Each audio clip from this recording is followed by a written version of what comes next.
Next up, the mixed messages from the intelligence community about Russian interference in the election and reaction to all of that.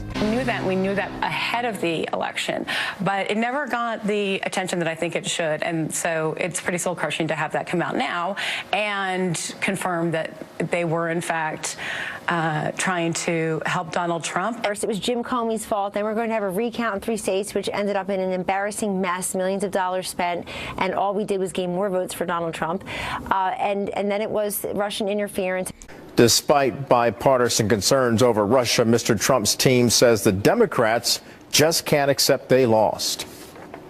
They simply cannot accept the fact that they had a flawed candidate. I think that the interagency squabbling over how much Russia affected the election is kind of, at this point, it's beside the point. It's clear, and I think Kellyanne is right about this. The left, they're hopscotching from excuse to excuse.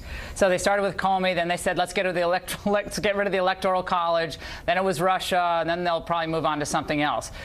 We have serious challenges, cybersecurity challenges in the United States. And I think we've had intelligence failure after intelligence failure since 9/11.